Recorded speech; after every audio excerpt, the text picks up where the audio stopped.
Paano pag nahuli tayo? Si Karen!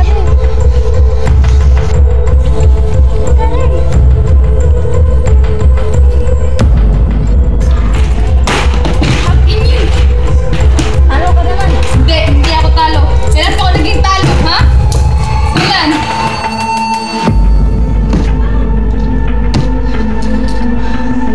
Ano na to?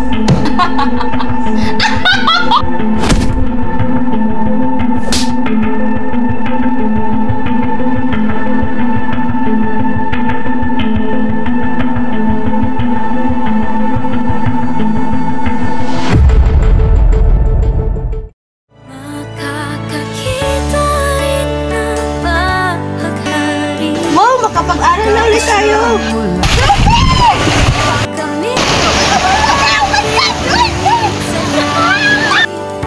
Magtiwala ka lang, magkakasama. Anumang bagyo ang dumaan, Alam niyo ba, kahit gaano kahirap ang buhay, laging may pag-asa.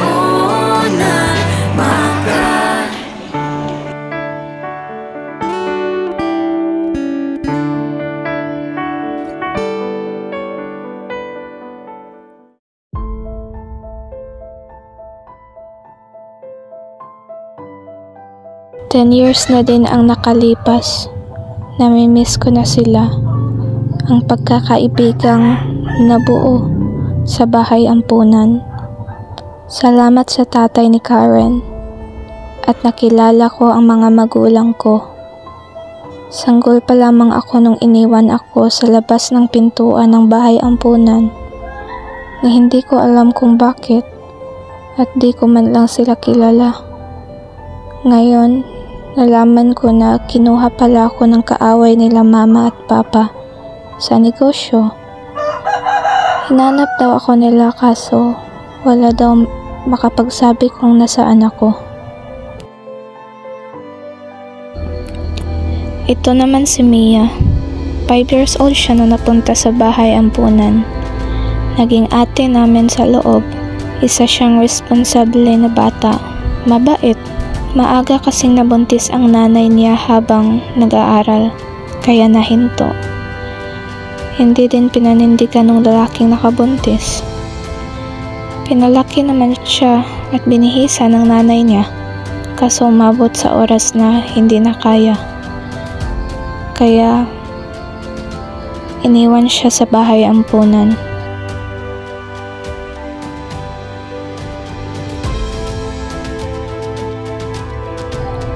Si Lily, ang masayahin sa amin. Palagi kaming pinapatawa sa oras ng problema. 7 siya nung napunta sa bahay ampunan kasi parehong nakulong mga magulang niya dahil sa droga. Wala naman kasi siyang mga tiyahin o kamag-anak dito, kaya minabuti na ipasok siya sa bahay ampunan. Kahit ang bigat ng pinagdaanan niya, nakuha niya pa rin kaming pasayahin.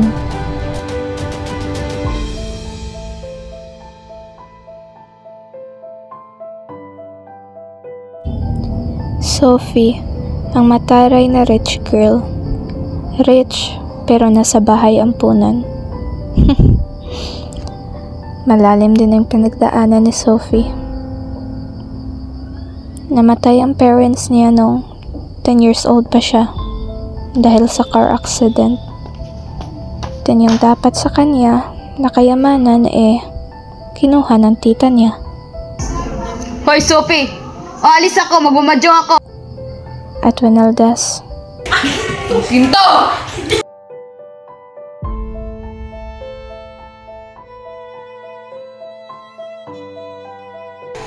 Ubus na tira ko. Paano na to? Ubus na. Naman, kay Sophie naman yun.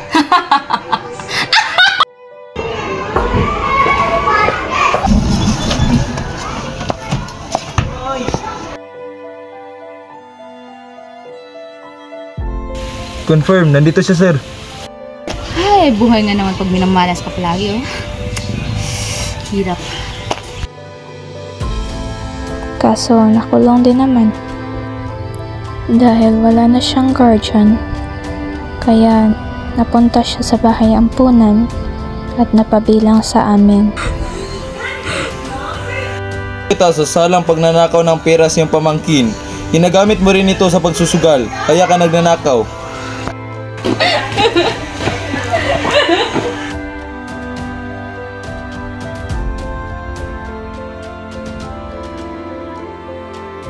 Ang aming inaalagaan na si Karen, pinanganak kasi siya na may sakit. Nahihirapan siyang huminga. 8 years old siya nung napunta sa bahay ampunan. Hiwalay ang nanay at tatay niya, na hindi niya kilala o nakita kung sino talaga ang ama niya, kaya nais niya talagang makilala kung sino. Isang trahedya ang nangyari. Pinatay ang nanay niya ng bagong kinakasama nito, kaya lolo at lola ang nag-alaga sa kanya. Kaso may edad na rin. Namatay din dahil matanda na.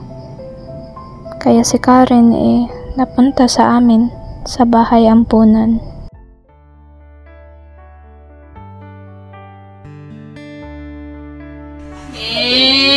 Hoy, alam niyo ba, minsan, iniisip ko ang pakiramdam na malayang makakalabas.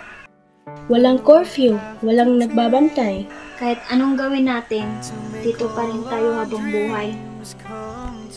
Ano kung malaman ko kung sino talaga mga magulang ko? Baka hinahanap nila ako. Gusto ko lang makita ang tatay ko kahit isang beses na.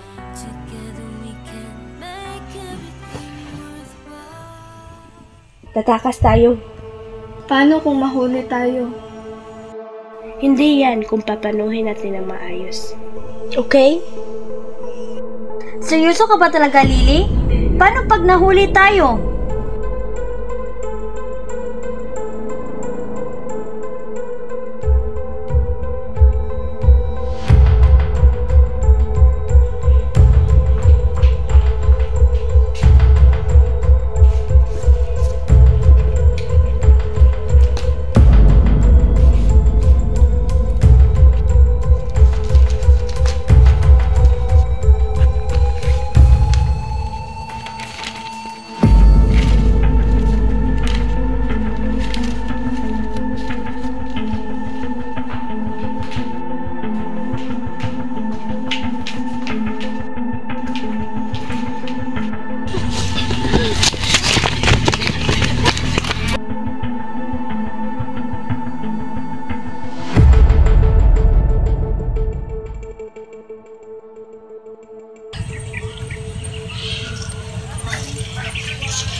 Hindi ko akalain na ganito pala ang totoong mundo.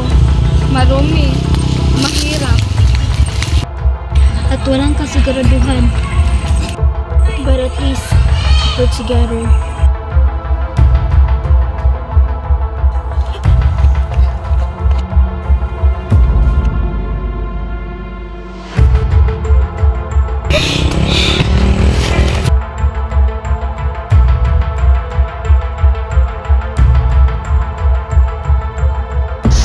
Teka lang!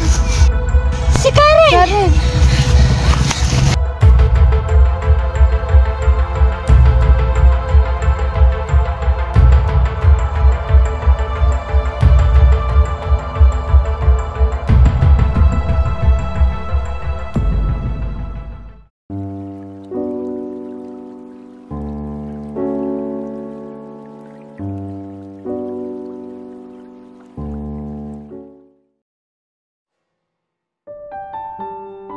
Pasensya na anak, kung nalaman ko lang na mas maaga.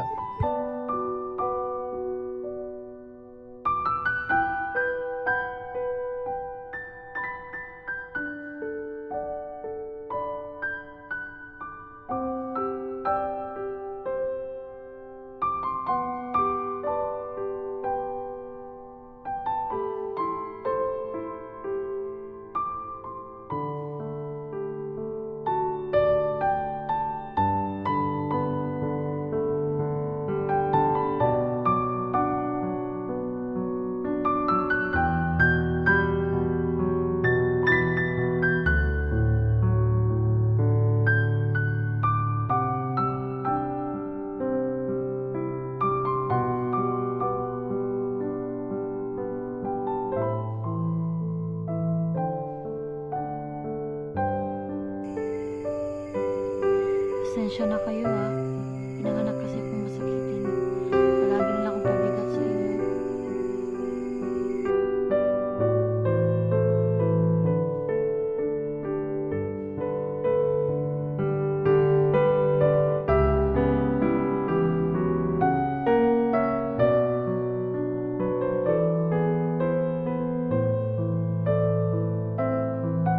Hindi man niya nakilala si Karen, at least inalagaan niya siya sa huling sandali.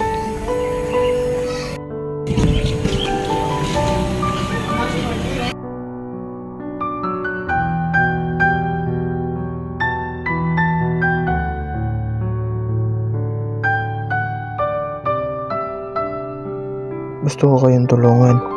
Pag-aaralan ko kayong mga kaibigan ng anak ko. Kasi sarili kong anak, hindi ko na pag-aral. Kayo man lang matulungan ko. Po! Maraming salamat po! Alam kong masaya si Karen sa magandang balita na ito. Wow! Makapag-aral na ulit tayo!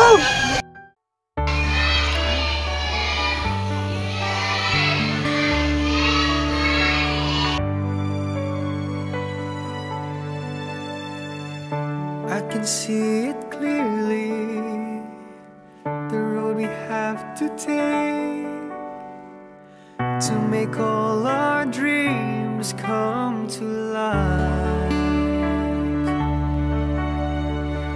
It's not gonna be easy.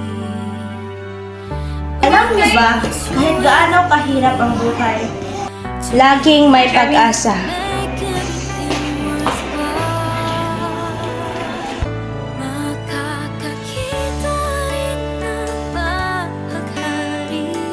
Pagtapos ng ulan, Makakamit din mga bituin sa langit.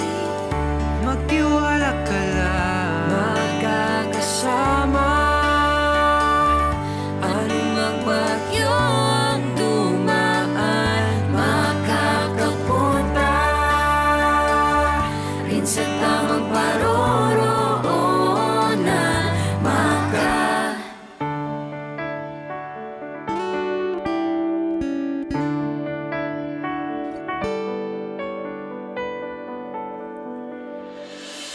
leaving bad situation, making hard decisions, and everything. Kaya po na dito. Gusto ko nang umuwi. Alam mo, naiintindihan kita, pero hindi ka nag-iisa. We'll get through it all. We learn from our mistakes to make us strong. Makakakita rin na baghari pagtapos ng ulan. Makakamitin mga bituin sa langit. Magtiwala ka lang, magkakasama. Anumang bagyo ang dumaan, makakapunta rin sa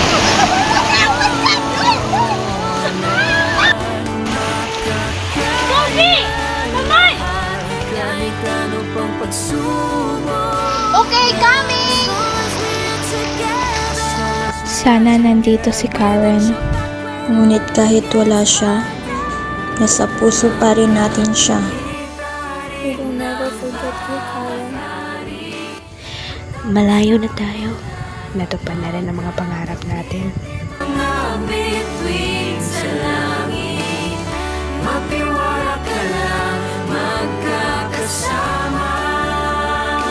We love you, Karen. We love you, Karen.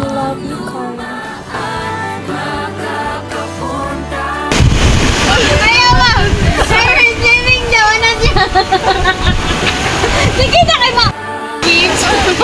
Sige, balik one. Are we going swimming? Let's go swimming, guys! Why are we going to the sea? It's very beautiful! Hey, guys!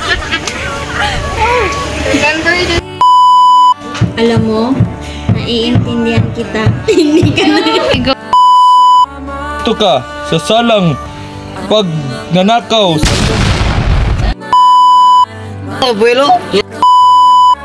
Go. Ano, go? Guys.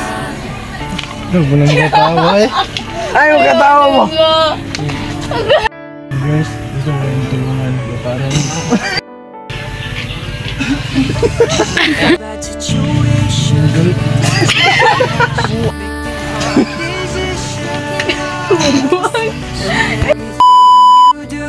Po, maraming salamat po. Hindi ako kinikamay. Po, alam. Ano? Oh, makapag-aral na ulit tayo. Makapag-aral na ulit tayo. Charos. Layo? Wala ko.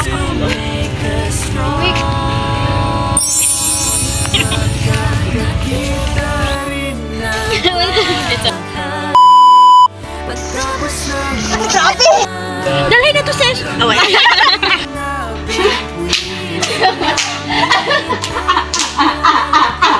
Alam mo ba, minsan, iniisip ko ang pakiramdam.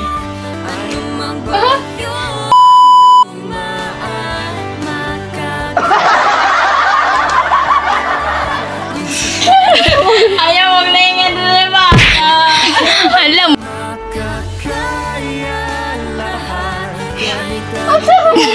Degato ko ba? Sigaw. Paplanuhin. Seryoso ka ba talaga? Seryoso ka ba talaga, Loli? Seryoso ka ba talaga, Lili? Kaya sa inyo. May katawan din mo. Sabi mo niya, gusto rin mo gulawa yung tigong mo. Katawan ko kasi. 1, 2, 3, go!